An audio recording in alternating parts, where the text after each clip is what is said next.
Welcome back to Just Politics. I'm Sister Eilish. And I'm Colin. This week, we are recording just hours after the Senate voted on H.R. 1, the budget resolution, where they voted to take away Medicaid from 17 million people, to take away SNAP and food from millions more, and to really do damage across the country to the people that we care about, to our families, our friends, our community members. And on the heels of that, we had already had a podcast recording scheduled with Reverend Dr. Cassandra Gould, who is the political director at Faith in Action. And for Network, and for some of our listeners, she's familiar because she was one of the riders on Nuns on the Bus and Friends in the fall. Yeah, this is a really key time with the passage of this budget reconciliation bill and really the codifying of so many of these like really brutal and harsh and cruel policies that we see affecting so many people on the ground. And it just seems like perfect timing to have Cassandra with us today. And, for me, even listening to her reminded me that we're in this together. So often working here in Washington, D.C., I can feel isolated from the people in my own community back home and from others. And listening to her was just that reminder that we all are called into this work by our ancestors, by our God, by the people who have been in the struggle for generations. And Cassandra talks about that in her own family and how she came to this work both as a high school student and has continued this work of justice, this work of preaching outside the walls well into her life. Yeah, Cassandra is such a galvanizing and encouraging voice, and I feel like it just comes off in everything that she says, from speaking at a rally to just a regular conversation. So at least I know for me, during a time that feels so brutal and chaotic and crazy, it's good to have a voice like that to kind of share where we go forward in a really important moment like this. Yeah, definitely. So I'm excited to dive into the conversation and hear from you and Cassandra about how we can move forward in this moral moment. I hope you all get as much out of the interview as I did talking with her. Welcome back to Just Politics. I'm Sister Eilish McCullough, and today I am joined by Reverend Dr. Cassandra Gould, who serves as the political director for Faith in Action Network. And maybe more importantly to some of our network people, she rode the bus with us last year on the first leg of Nuns on the Bus and Friends. Welcome. I am so glad to be friends of Network Lobby and the important work that you do. And it was great to be on the bus ride. Even before then, it's been several years ago, almost 10. The bus actually came to the church that I pastored in Missouri. And so I've been friends with Network for a long time. I love that. My first connection to Network was also the bus coming to where I was ministering in Youngstown, Ohio, about 10 years ago. It. Yeah. Wonderful. So before we begin, I'm wondering if you would be willing to tell our listeners a little bit about yourself, about your call both to justice ministry and to ministry within the church and with outside the walls of the church as well. Absolutely. Thanks for the question. I've heard Dr. William Barber say that he feels that he was inherited this kind of justice mantle, being born in the era that he was born, being born in the South, and etc. Very similarly, I'm the great granddaughter of those who were enslaved. I was born on near the land that they had been enslaved in the Black Belt of Alabama, Demopolis, Alabama, which nobody really knows unless you're from there. But everybody knows the town 49 miles west, which is Selma. My mother was a voter rights worker in Selma as a student. And she often talked about her work there. As a child, when I started to understand the magnitude of who Dr. King was, I remember asking the question, "Mom, did you march with Dr. King?" And she said, "Everybody says they marched with Dr. King, even those who didn't." She said, I was in Selma while he was still trying to figure out if he was coming.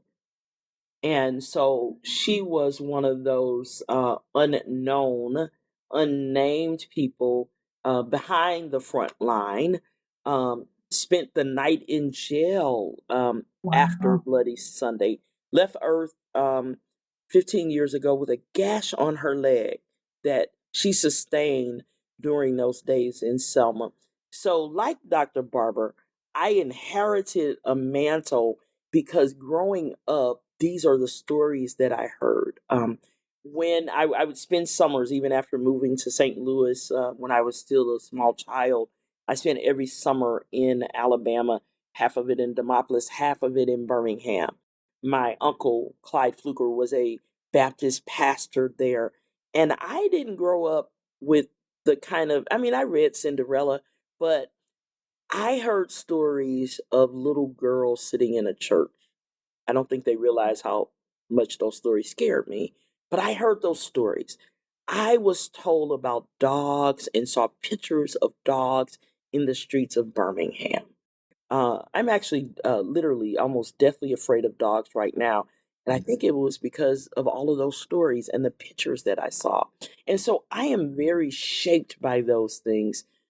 In a church on Rural Route 80, Friendship Missionary Baptist Church in Demopolis, Alabama, listening to people talk about the work of the NAACP, and other work. My great great grandfather, John Essick, gave and donated land and money to the state of Alabama to build an appropriate school for children of color because he didn't want his descendants educated in a raggedy one room schoolhouse. And so these are things that have shaped me.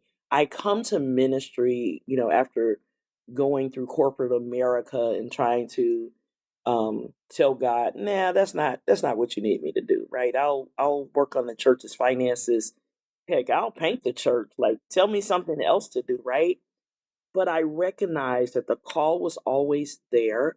I understood lessons from my mother that people of faith never sit in silence when people are being harmed, when evil is present, that our role was to always say something and to always stand up.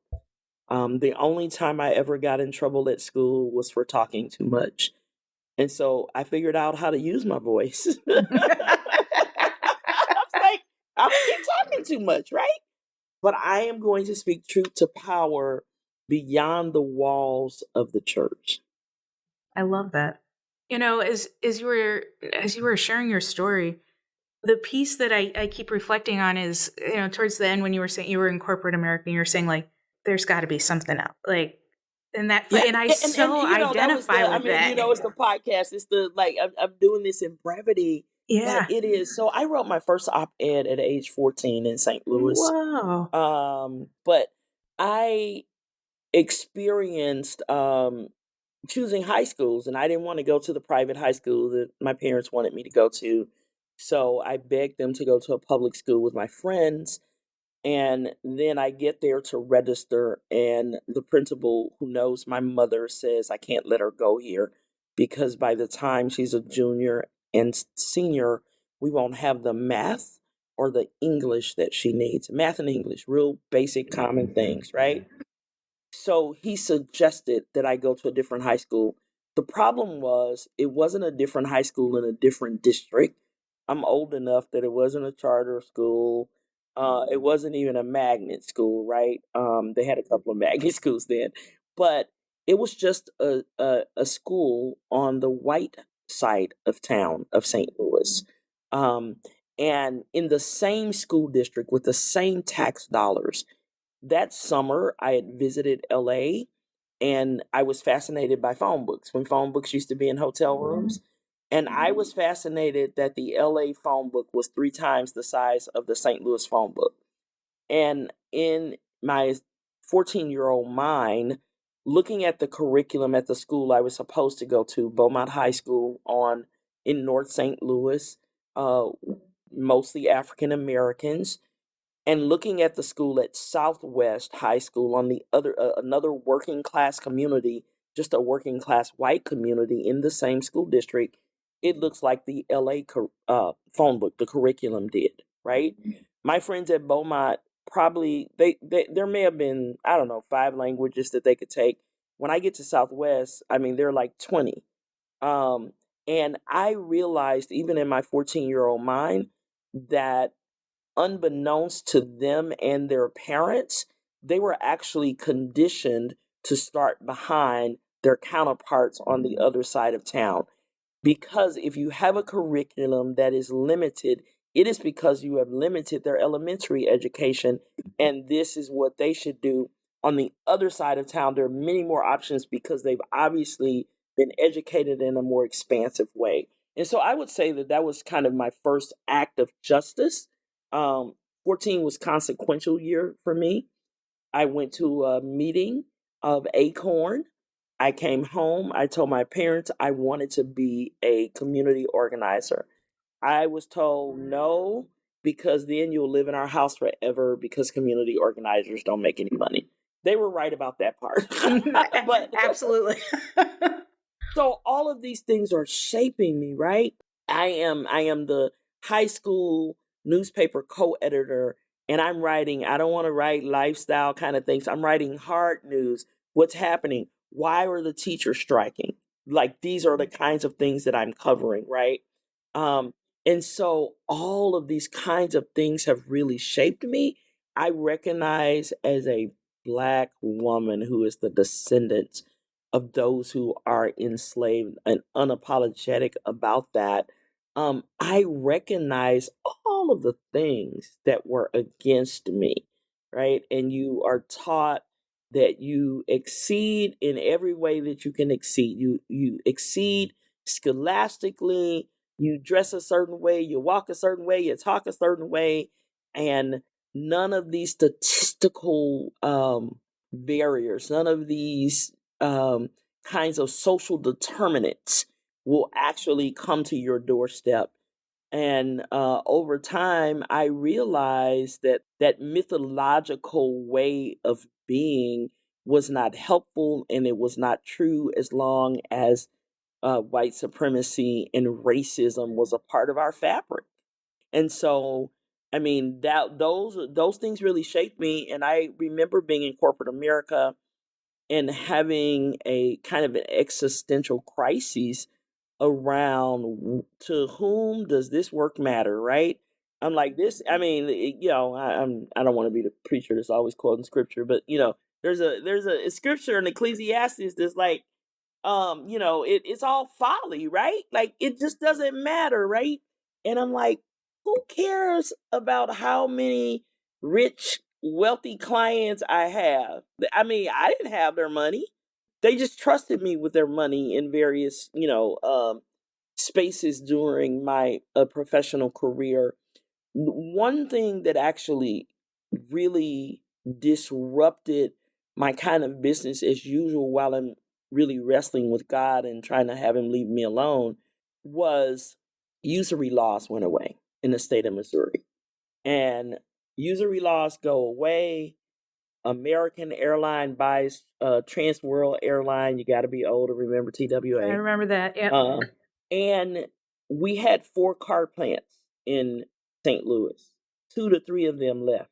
So you started seeing solid middle class. My clients actually, their social and financial status starts to slip. And then I started seeing evidence of predatory lending. And I wanted to know what was going on. Why were there companies who were taking money out of my clients' accounts?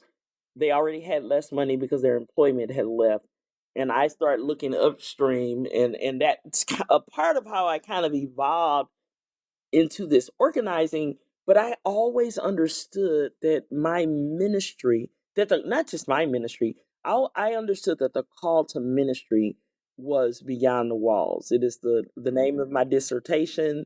I understood that even if you get thrown off of a cliff, like you preach the kind of good trouble gospel that will have you in trouble.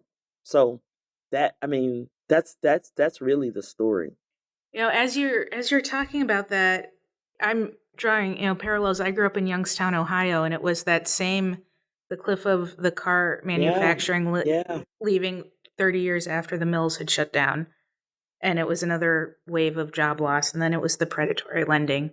But as you were telling those stories, what I'm so struck about is the focus on the people and like how public policy really impacts the people on the ground. We can talk about it up here and, as theoretical issues, but it's really about the folks that are being impacted by all of these horrific things that are happening.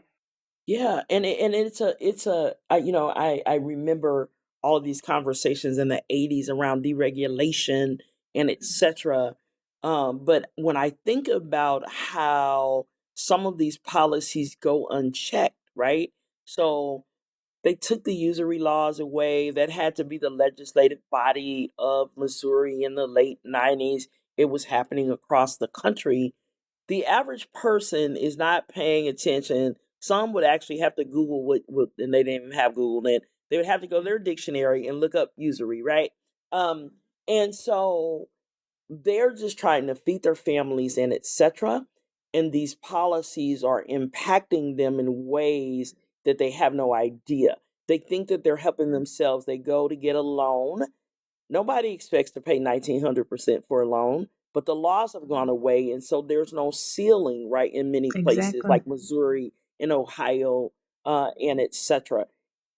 And no different than what is happening right now.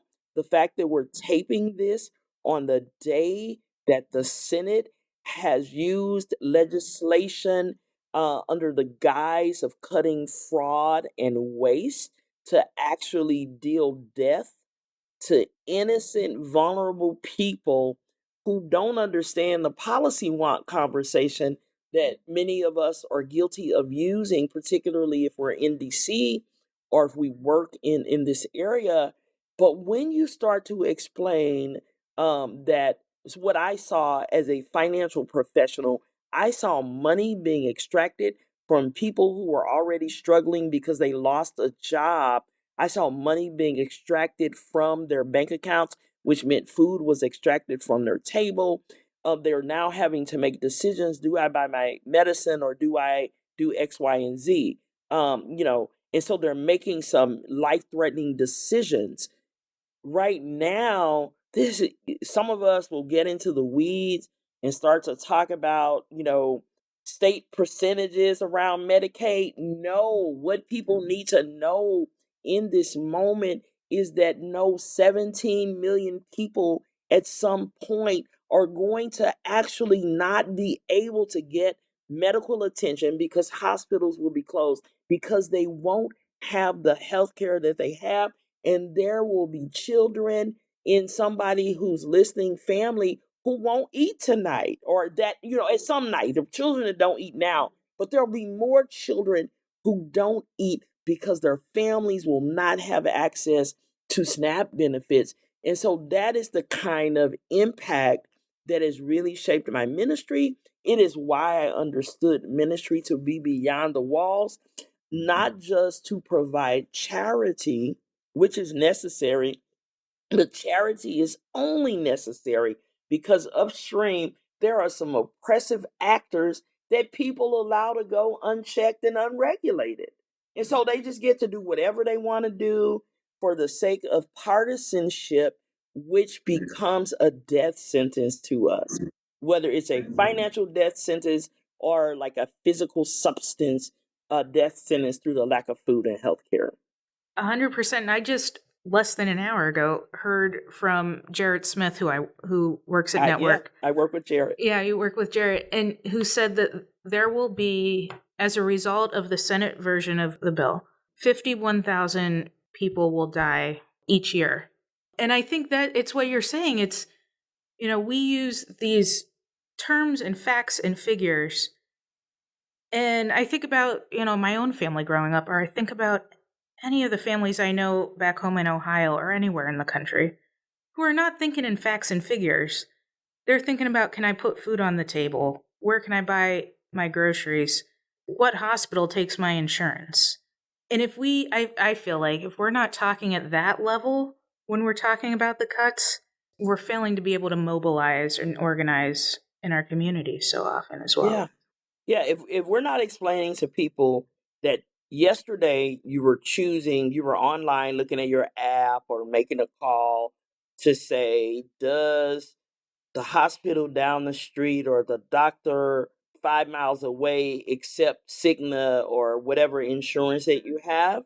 Soon, what will start to happen is you will not have insurance and there might not be a hospital nearby. Yeah, we just heard last week too. They're in Chester, Pennsylvania. The closest hospital is well over an hour's drive away. Yeah. Well over. The little town Demopolis that I'm from, that I proudly return to as many times a year as I can, the same one hospital, the hospital that I was born in, the Brian Whitfield Memorial Hospital, it's the only hospital in the city, right? I'd have to Google to see what the next closest hospital is, but it is probably more than an hour away. And so an hour could actually mean your life. Exactly. If that hospital had to close, God forbid, and there will be places like Demopolis and some even bigger that the hospital that serves the region will close. And somebody actually has to pay the cost for that. That's another story. But as a faith leader, I believe that and even if you're not a faith leader, but just as people of faith and moral courage, I believe that we have a responsibility to actually help people understand how they will be impacted, and a responsibility to actually try and stop the demonic forces that are actually wreaking this kind of death on our families, our neighbors, and our communities. Absolutely. And we know at Network that one of the ways that you're doing that is through your work at Faith in Action. So I'm wondering if you can share a little bit about what is Faith in Action, because I know a lot of our listeners aren't going to be familiar with that, but also the work of organizing and mobilizing the folks. Yeah. So thanks for that question. So faith in action. Our colors are blue and orange, and I think there are days when I'm bleeding blue and orange. Um, but I Faith in Action is the largest faith-led grassroots organizing network in the country. We are currently in over 200 cities, 22 states, but we're also in at least 12 countries. The number is growing. We've been our first. It is Rwanda Independence Day today in this country of Rwanda. That was the first place that we organized outside of the U.S. More than 20 years ago in Wow. the aftermath of genocide. And so our work actually helps us through a faith led model, a multi faith, multiracial model, actually connects us to people on the ground. The difference between grassroots organizing and other models of organizing is it is not just that we're collecting stories of people who are impacted. We are investing in and following the leadership of people on the ground. So when I talk about my mom being on that bridge, my mom was on that bridge and doing sit-ins and etc. because somebody was organizing ordinary people who, no one else may know their name other than their family members. They won't be on the 5 o'clock news and etc. But they are impacted. My mother did not. She was born not having the right to vote as a Black woman and did not want that for her children, even those who had not been born yet, and thought it not robbery. That is the core of organizing, being on the ground and developing relationships with ordinary people, and seeing, one of our questions that we often ask people, who do you love and what keeps you up at night? asking who do you love helps to connect you to the aspirations, the dreams of liberation and freedom, and how you imagine these people that you love will thrive in life. What keeps you up at night is really helping to determine one's self interest, right? What is it that you care enough about, and who do you love that's connected to what you care about, to actually work to build the kind of power to ensure that those that you love have the kind of life that they deserve, right? When I was in corporate America, I loved my children, right? I loved a lot of people, but I was by and large a single parent with a son and a daughter, and I did not want a life for them that statistics may have said that they would have, being raised by a black single mother, right? I did not want an unjust life for them. I did not, and I still don't want a life where I had to just be nervous even when my son was away at school, particularly my son, but my daughter as well, wondering, will you be pulled over by the police? If you get pulled over, will you get home alive, right? And so a lot of my work has been to disrupt those kinds of anti black policies that actually animate and drive people to do some of the most heinous things that we've experienced in this country. And grassroots organizing really speaks to that. Mm-hmm. It does. It really does. In my current role as political director, I get the opportunity to shape a political vision for the network, and to listen to, but not just me shaping it. I'm shaping that political vision based on what people on the ground are experiencing, what they're saying, and what they're imagining and hoping for. I was trained, I don't know, more than 15 years ago now as a community organizer in Youngstown. So this is like, you're speaking my language. But one of the things I hear a lot at Network from a lot of the people we work with who are in different faith communities, faith traditions, and churches, who are like, how do I get my church, my community to move beyond the charity, to move beyond the food pantries and produce giveaway? Everything is so needed. But they're like ready, like, what can we do for justice? What's that next step? So how do you think, both for those individuals but for faith communities, they can really be agents of change in their communities? And I spend a lot of time engaging faith leaders and people of faith. I think one of the things that we have to do is to build like on ramps for people. Right now, there's so much energy. Organizers are often frustrated because we're like, now you're mobilizing, but you're not organizing, right? Mobilizing is just turning a lot of people out. And even as organizers, when I have an action, when I was in Missouri leading our org there, I wanted the best turnout that you could have, right? Nobody wants to have an action with 3 people. But organizing is actually inviting people into an arc of strategy, into and it's really a cycle. There's the cycle of organizing. It's also inviting people into relationship. Um, with each other, with other people in their communities. And so I think a part of the work right now, I know a part of the work right now for congregations is to actually start to model what it means to be in community with each other, to actually develop the kind of real relationship so that you actually know who the person sitting on the pew with you, who do they love? What is their self interest? Congregations should now be having the kind of internal conversations that, and many congregations are clear, but not all, that says, as a community of believers, whatever you may believe in, what is this collective self interest of our congregation? Is it education that we care about? Is it housing? Is it climate? What is and it could be multiple things. Is it immigration, right? And then to try to develop teams around those self interests.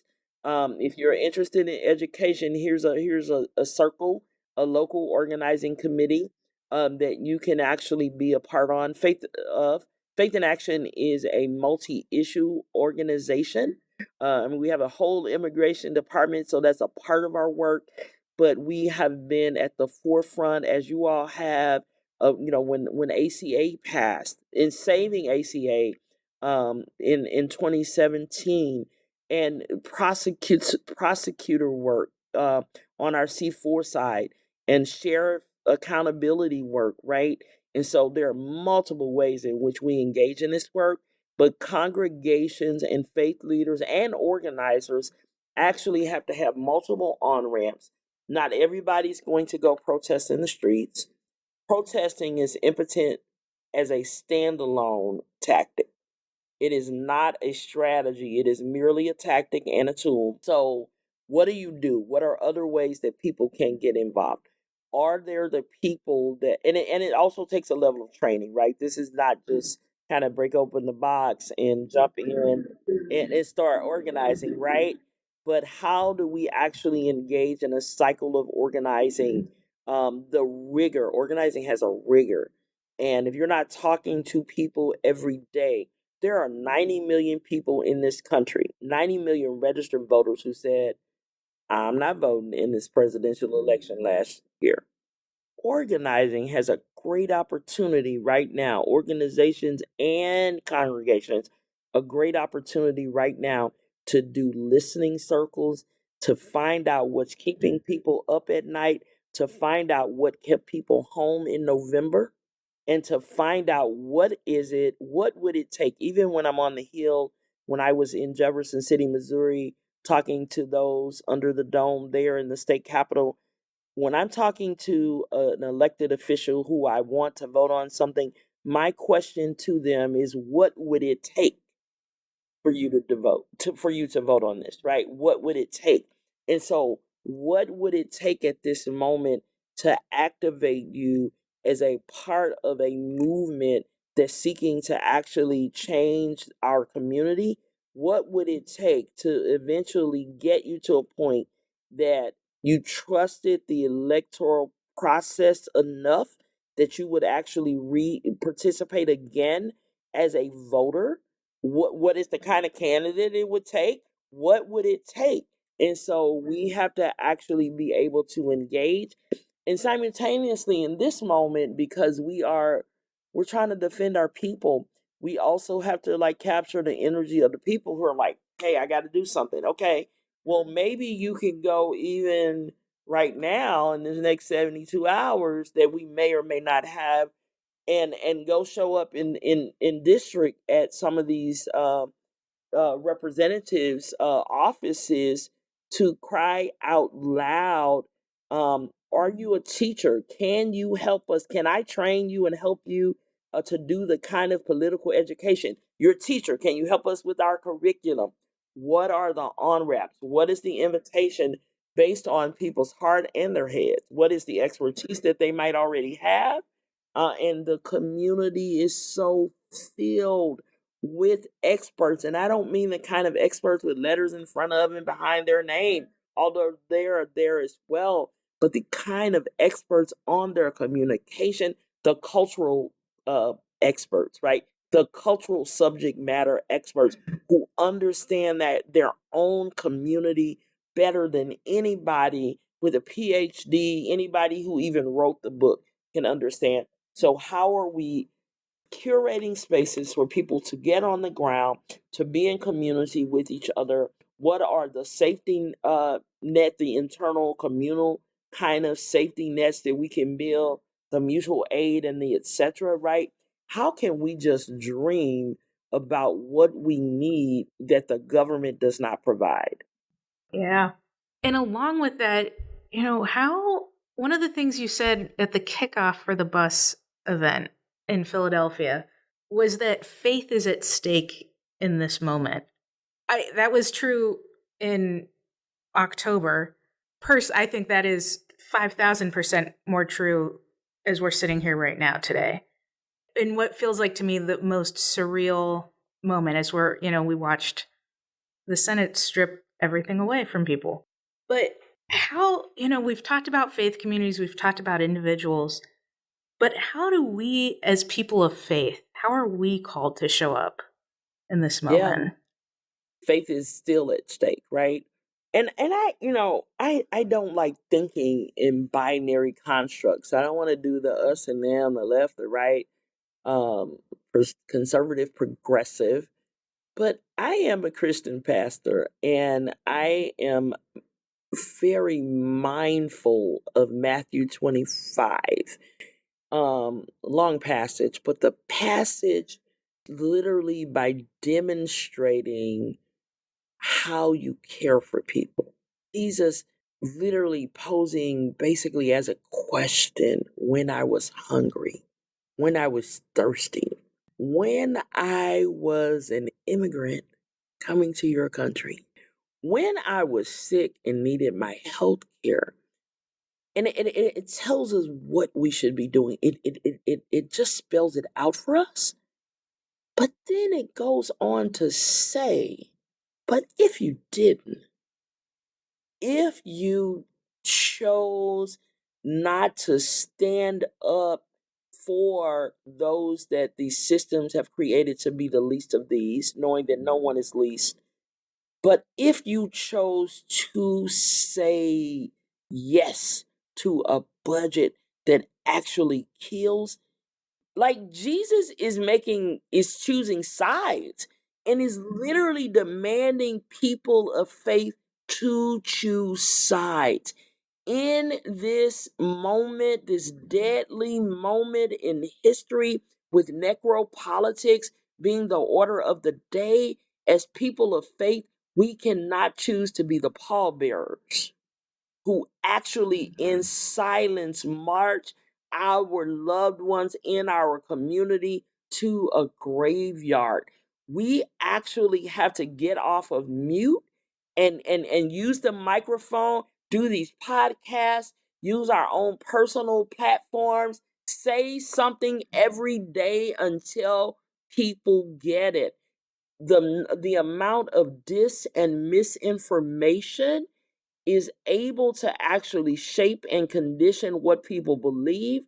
All of the myths that have been told, the lies, the deadly lies that have been told, there are a number of people who believe those lies, even people who are close to us, associated with us, because they heard the lies and they did not hear us. We were busy trying to, well, I don't want to look like I'm being combative or oppositional. I want to be forgiving and I want to be open. And the other side is taking the kid gloves completely off. And so in this moment, Isaiah 10:1 says, woe to legislators. So in this moment, people of faith have to figure out how are we going to be the woe? How are we actually going to be the barrier to the people who deal us death? And if we can't stop them with this budget, how do we stop them from continuing to actually represent us and to deal more death? This will be the tip of the iceberg. Every year, a new budget has to be enacted, and they will take more and more, not just money, but they will take more and more people. We will literally sacrifice people for their altar of idolatry. Honestly, we will. So, people of faith still being at stake. Christian nationalists using the fraudulent notion of white supremacy and providing cover for it. I have maintained that the issue of white Christian nationalism, which is not limited to white people, white Christian nationalism and Christian hegemony, I have maintained from the beginning that those are not political problems, they're theological problems. The church actually started it, right? Doctrine of discovery. So if the church started it, we got to figure out how to fix it. And one of the ways we fix it, particularly for my colleagues who are faith leaders, we are narrators of the stories of America. People show up to hear us tell a story every week. So we got to start telling some stories about how the budget is impacting us, how immigration policies are hurting all of us, even if we don't, even if we're not an immigrant. We have to tell stories about how mass incarceration is impacting all of us, right? Tell the stories about how taking our safety nets is impacting all of us. We must come off mute. We must come off mute. This is not COVID. We're not on Zoom trying to have a church service or a meeting that we don't want you to disrupt. Our jobs right now is to come off mute and disrupt everything that we can, including the silence amongst each other. Right. I think that is so true. I was talking to a friend of mine just 2 days ago, I think, and she's a teacher. She's got young kids. And she'll be the first to say it. She has never publicly been political or spoken out. Very politically divided family. And on social media, every single day, she's putting out calls. Call your member. This is going to impact my kid. This is going to impact the students. And she called me and she said, my family's telling me, like, when did you get so political? And I said, well, what did you say? And she said, well, I hung out with the nuns. And I think that was That'll what did do it. That'll do it. And she If goes, I hadn't already been political, once I hung out with the nuns, that would have done it for me. and she goes, but really? She goes, how can you not? That's right. This is our life. This is the lives of my family, the students, my kids. And what you were saying, to stay silent, she's like, I'm doing a disservice to them and to everyone else. Yeah. Yes. And civility has actually just left the room. Like I know that we want a certain amount of decorum, and we don't want to appear to be combative. We certainly want to be nonpartisan. But civility has left the room, friends. And so we actually have to act in a manner. If your house is on fire, unfortunately, I had a small fire at a house some years ago. When I emerged from my basement and saw that my kitchen was ablaze, right? I could not behave in a way that was as if I had all the time in the world. I actually had to respond in real time to actually put the fire out so that I could only lose the cabinets and not my whole house, right? And so right now, like, we have actually kind of allowed this fire to just come to this blaze that it's at now, right? It's like we've kindled the fire by being quiet. We'll just kind of watch it and see. Maybe it won't come to my house. The building is burning, friends. We don't have time to sit and plan how we're We responding. don't have time, right? And we actually have to respond to that, right? We have to be able to do it in real time, all while having long-term plans around our work of organizing, around the work of accountability, and etc.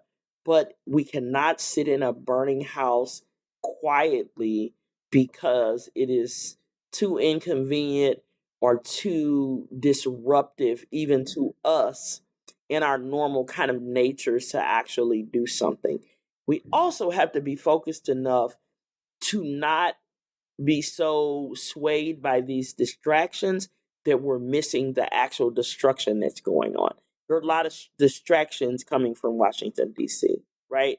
And so we actually have to follow the line of the destruction, and how might we actually disrupt some of that destruction so that we can save some of our people. And as we're following that line, as we're, interrupting, as we're standing on the line for our people and with our people, it's exhausting. I mean, and I think, we're preaching to the choir, but what are some things maybe that you're listening to or you're doing that either give you hope or to stay grounded, or that you would recommend to others during this time? Man, I'm taping this right now, feeling like I'm in three places at one time, right? I'm in Louisiana, where yesterday I was on another bus. Don't tell them it wasn't quite like your bus was better. But I love you, SEIU, if you hear this. But on a bus in Basile, Louisiana. It took us 3.5 hours to get there from New Orleans and 4 hours to get back in the Louisiana heat. Mm. while simultaneously sending out alerts and trying to make sure and keeping one eye on DC, right? To make sure. So I have been over the last month, a little over a month now. My Mother's Day was disrupted because our local org wanted to show up at Delaney Hall, and they should have, right? A sitting congressional rep, a black woman, has not just been censored, right? That would be one thing, but she has actually been indicted, right? Then I go to LA, a sitting a senator, like just manhandled and thrown to the floor, right? With ICE and troops like lining the streets of of the city. And so the exhaustion, I got it. Yeah. But we also have to make sure, Toni Morrison said that the very nature of white supremacy was to distract, and it keeps you from doing your work. I know that while I do some defense work, my real work is liberation. So also making sure that you're carving out some time, get out of the burning house, right? Like don't can't just kind of stay in the fire, but carving out some time to go away, whatever away means.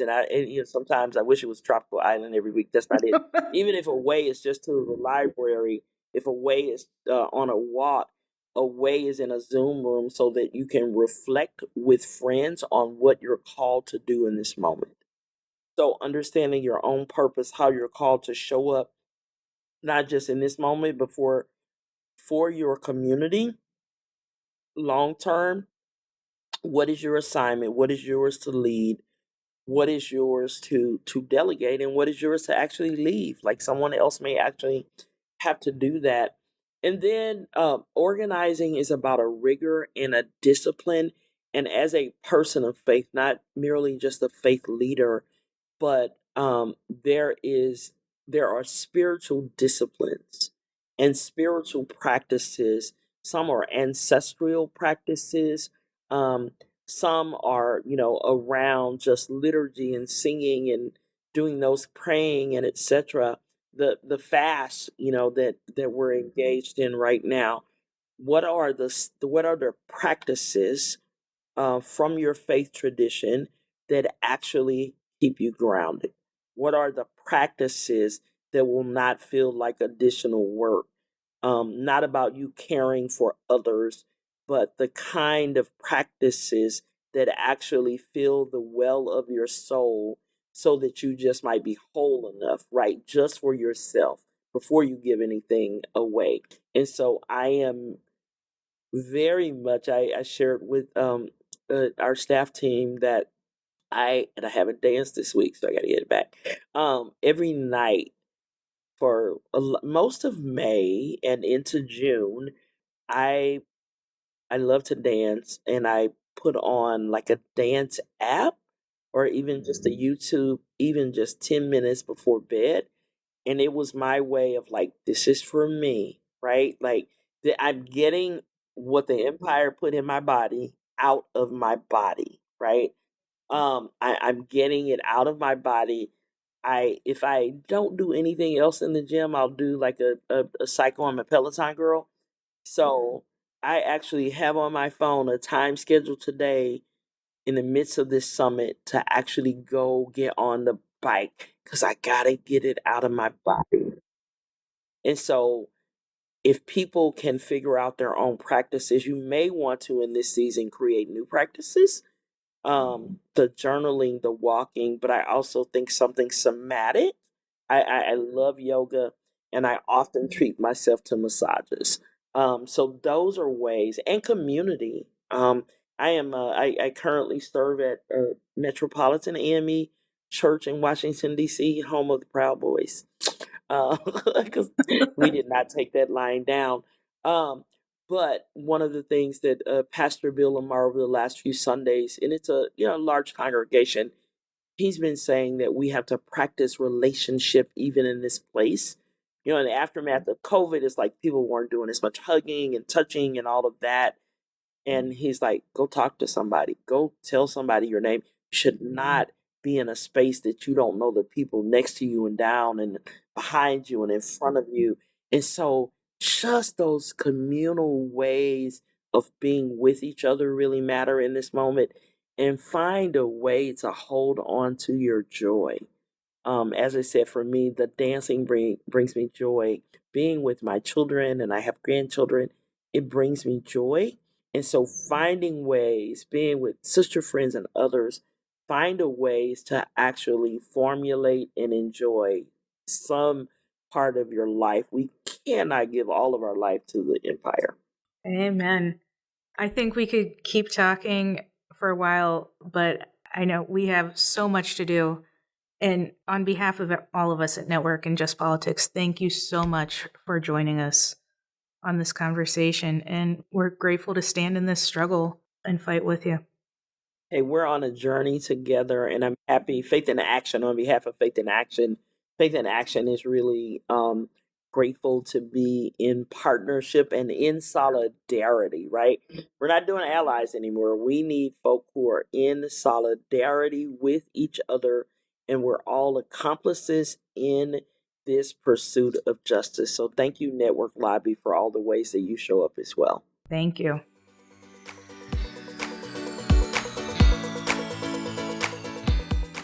Well, big thanks to Reverend Dr. Cassandra Gould for sharing her insights in that conversation and really broadly in the work that she does as well. Listening to her and talking with her really helped me reflect on my own journey of faith. And I think one that we hear echoed so often from the foundresses of Network, from so many people that are involved with Network that help us carry our work out into the streets and into the communities across the country. Yeah, 100%. Well, one thing that sticks with me is her quote from her being with us at the kickoff of the Nuns on the Bus and Friends tour, where she said that faith is at stake in this moment. And I just think that's so real right now, because there is a unique role that people of faith have to respond and to be present in this moment. And I think she really laid that out and made it really clear for us. And I think for me, hearing her talk about that was a great way to think about how we can get our fellow parishioners, the fellow members of our community, activated in this moment. You know, she said, like, now is not the time for us to sit back and be silent. Now is the time for us to be in the streets, to loudly proclaim who we are, what we're doing, and to do that together with other organizations, other faith traditions, with everyone who shares that vision with us.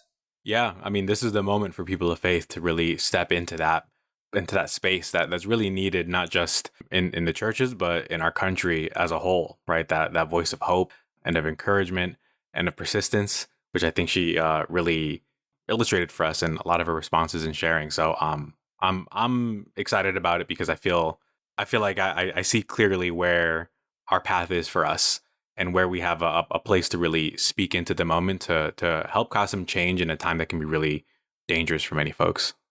And, you know, I think for so many people, including myself, so often the work that we're doing, when a vote doesn't go the way we wanted, like the Senate vote on budget reconciliation, when it's so close, it's the thing to be reminded that we got really far, and we did the work of the communities, and in faith and out of faith, people responded, and we were able to pull bad things out of the bill because of advocacy.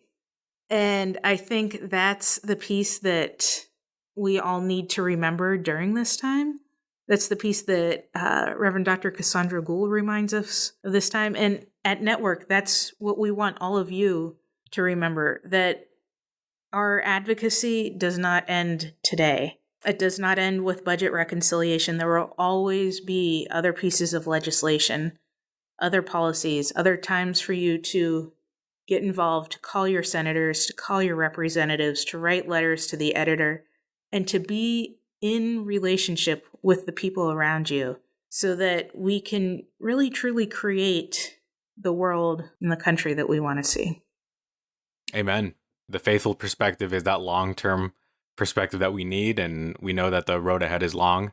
So it's our place to really speak into that and to continue to show up. So if you were moved by this conversation, please let us know. Reach out and tell us your hopes, your dreams, how this conversation landed with you and how you can continue it.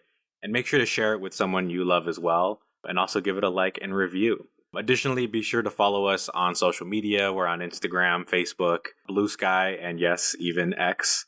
And you can get updates on future episodes as well as other resources from Network to continue doing the work with us. Become a member, sign up for action alerts. Let's keep showing up for justice. We cannot do this work without you. We need all of you in it with us. So until next episode, we're signing off, and we'll see you next week.